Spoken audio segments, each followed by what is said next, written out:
Good morning, dear students. Welcome back in maths class. Today we are going to continue the exercise 10C, ratio and proportion. So we are going to start question number 8 for grade 6. Question number 8 is 5.4 gram of an alloy of copper and zinc contains 3.5 gram of copper. What weight of the copper will there be in 18.9 gram of alloy. तो आपको क्या क्या चीज़ें दे रखी हैं, आपको alloy का wait दे रखा है, alloy of copper and zinc, उसमें 4.5 जो है अलॉय है उसमें कॉपर और जिंक है, और उसमें देखो आपका वेट दे रखा है कॉपर का 3.5 ग्राम्स।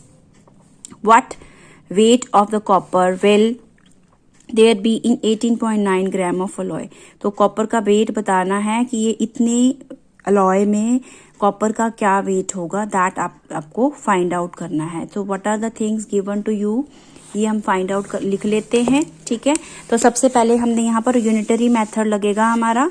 तो आपके पास है weight of copper in 4.5 gram of alloy, that is 3.5 grams आपके पास कॉपर का वेट दे रखा है।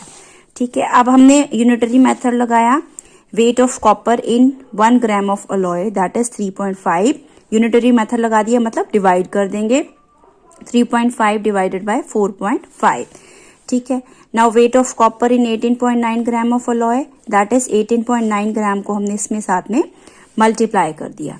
ठीक है, अब हमने यहाँ पर देखो क्या करना है, यहाँ मैं आपको एक रफ में शो कर देती हूँ। 3.5 का डेसिमल कैंसिल कर देंगे, 3.5 का मतलब 35/10। इसी तरह से हमारे पास 45 है ना, जो 45/10 यहाँ नहीं लिख सकते हैं, तो ये क्या चला जाएगा, न्यूमिरेटर में चला जाएगा ये वाला 10।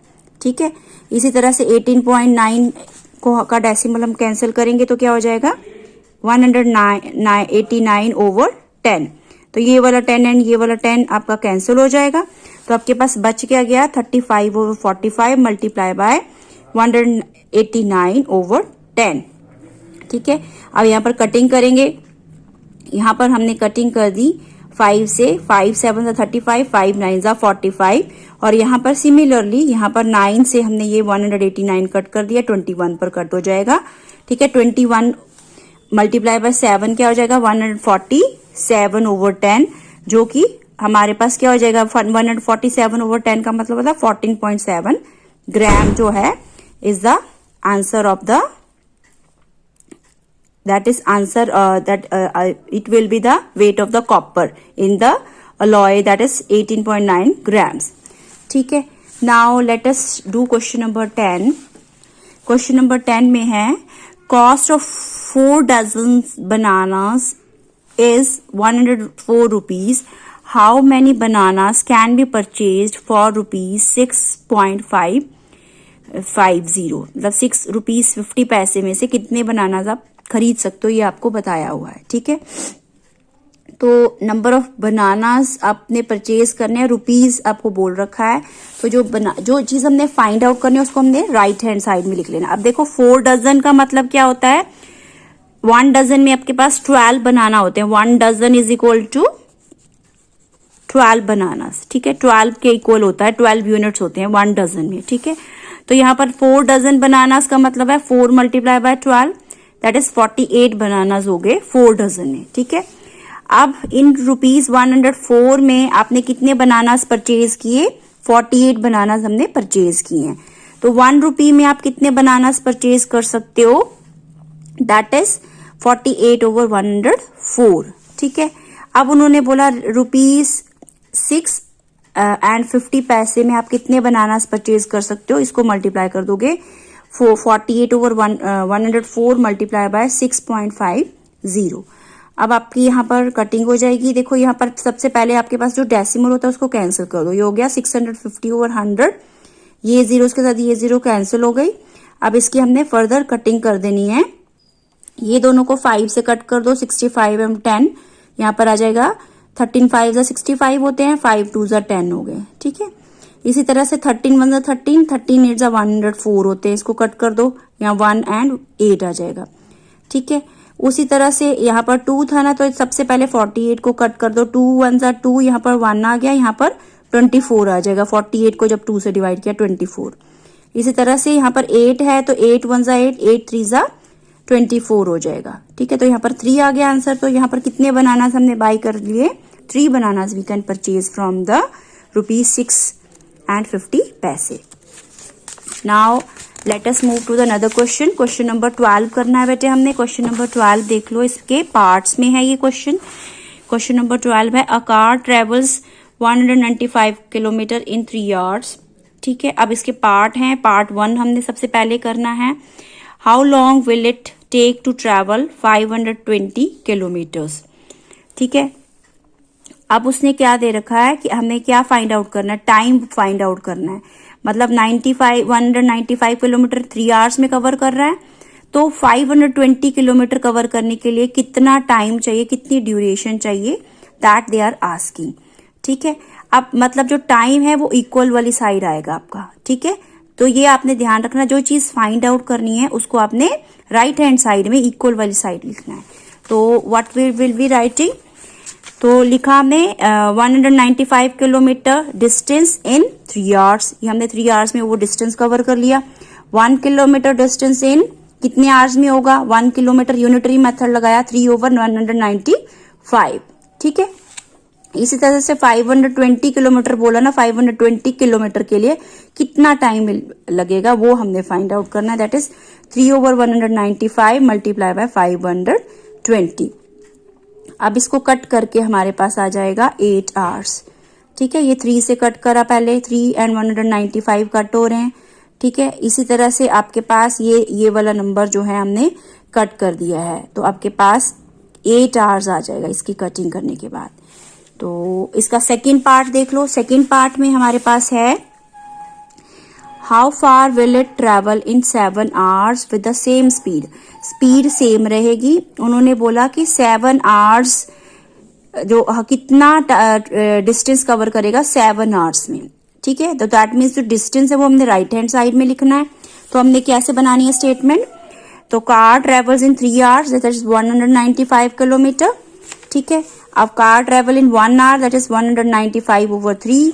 Car travels in 7 hours. 7 hours का मतलब है यहाँ पर हमने कटिंग कर देनी है, 195/3 मल्टीप्लाई बाय 7। तो इसमें कटिंग करके आपके पास आ जाएगा 455 किलोमीटर, क्योंकि यहाँ पर हमने जब कट करा यहाँ पर आपके पास यहाँ 455 किलोमीटर आ जाएगा आंसर कटिंग करने के बाद। जो नेक्स्ट क्वेश्चन नंबर 15 कर लेते हैं। क्वेश्चन नंबर 15 है, if 48 boxes contain 6000 pens, how many such boxes will be needed for 1875 pens? ठीक है, तो 48 boxes में कितने पेन्स कंटेन कर रहा है? 6000। तो how many such boxes will be needed for, अब हमारे बॉक्सेस रिक्वायर्ड है, हमें बॉक्सेस फाइंड आउट करने हैं। तो बॉक्सेस को हमने कहाँ रखना है? राइट हैंड साइड में। ठीक है, तो दैट इज 48 बॉक्सेस कहाँ आएंगे? राइट हैंड साइड में। तो इसकी स्टेटमेंट क्या बन जाएगी? Number of boxes for 6000 pens. 6000 pens के लिए 48 बॉक्सेस रिक्वायर्ड है। ठीक है, number of boxes for 1 pen that is 48/6000।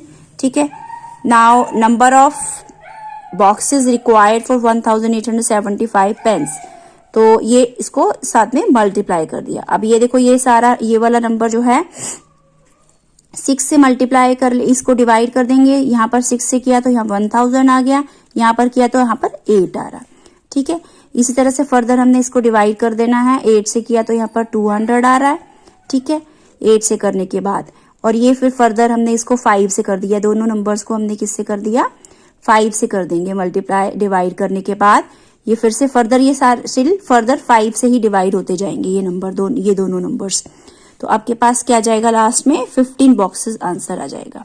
ठीक है, अब देखो क्वेश्चन नंबर ये 16 से लेके 19 तक थोड़े डिफरेंट क्वेश्चंस हैं, वो आपको समझने पड़ेंगे थोड़े से। ठीक है, तो फर्स्ट क्वेश्चन है, 24 workers can build a wall in 15 days. ठीक है, अब वर्कर क्या है? ज्यादा हैं। ठीक है। तो ज्यादा वर्कर, देखो अगर हमारे पास ज्यादा वर्कर होंगे तो वो जल्दी काम खत्म कर देंगे ना, कोई भी अगर उनको काम दिया जाएगा तो वो जल्दी फिनिश कर देंगे। तो यही हमें यहाँ पर यूज करना है। That is 24 workers can build a wall in 15 days. How many days will 9 worker take to build a similar wall. अब देखो 9 वर्कर्स जो है उस वॉल को बनाने के लिए ऑब्वियसली ज्यादा टाइम लगाएंगे, ठीक है। तो इसमें हमने करना कैसे है, तो स्टेटमेंट बन जाएगी, ठीक है। 24 workers can build a wall in 15 days. अगर हमारा पास 1 वर्कर होगा तो ऑब्वियसली वो क्या लगाएगा, डेज ज्यादा लगेंगे ना, ज्यादा लगेंगे मतलब तो हमारे पास लेस वर्कर है। यहाँ पर मैंने देखो लिखा भी हुआ लेस वर्कर्स मोर डेज। अगर लेस वर्कर्स हैं तो हमारे पास डेज ज्यादा लगेंगे, दैट इज 15 मल्टीप्लाई बाय 24 हो जाएगा, ठीक है। इसी तरह से अगर हमारे पास 9 वर्कर्स हैं तो थोड़ा सा कम टाइम लगेगा, कम टाइम लगेगा मतलब उसको डिवाइड कर देंगे, 15 मल्टीप्लाई बाय 24 डिवाइडेड बाय 9। तो इसको कट कर देंगे। फिर यहाँ पर पहले हमने 3 से कट करा, 3 5 जा 15 हो गए, 3 3 जा 9, 3 1 जा 3, 3 8 जा 24, तो 8 5 जा 40 डेज जो है रिक्वायर्ड हैं 9 डेज में। अगर वर्कर्स 9 वर्कर्स काम करेंगे तो 40 डेज में वॉल बना सकते हैं, ठीक है। तो ये आपने याद रखना है, क्योंकि अगर ज्यादा मैन पावर, अगर ज्यादा सारे लोग इकट्ठे होकर, अगर हमारे घर में भी एग्जांपल ले सकते हो, घर में एक काम को अगर ज्यादा लोग इकट्ठे मिलके करेंगे तो कम टाइम लगेगा, ठीक है। अगर उसी काम को एक ही पर्सन कर रहा है तो ज्यादा टाइम लगता है। तो इस तरह से नेक्स्ट क्वेश्चन देख लेते हैं। क्वेश्चन नंबर 17 है 40 men can finish a piece of work in 26 days। ये भी सेम उसी तरह का क्वेश्चन है, ठीक है। 40 men ने एक काम को कितने दिन में खत्म करना है, 26 डेज में। How many men will be needed to finish it in 16 days में। अब हमें कितने मैन चाहिए अगर उस काम को हमने 16 डेज में खत्म करना है, तो दैट मीन्स हमें ज्यादा मैन चाहिए, ठीक है। तो कैसे करेंगे यहाँ पर देख लेते हैं। तो जो आपके मेन है वो कहाँ आएंगे, क्योंकि मेन हमें रिक्वायर्ड है, हमें मेन में आंसर चाहिए, तो मेन जो है राइट हैंड साइड में जाएंगे। तो you will be writing man needed to finish the work in 26 days, that is 40 man चाहिए।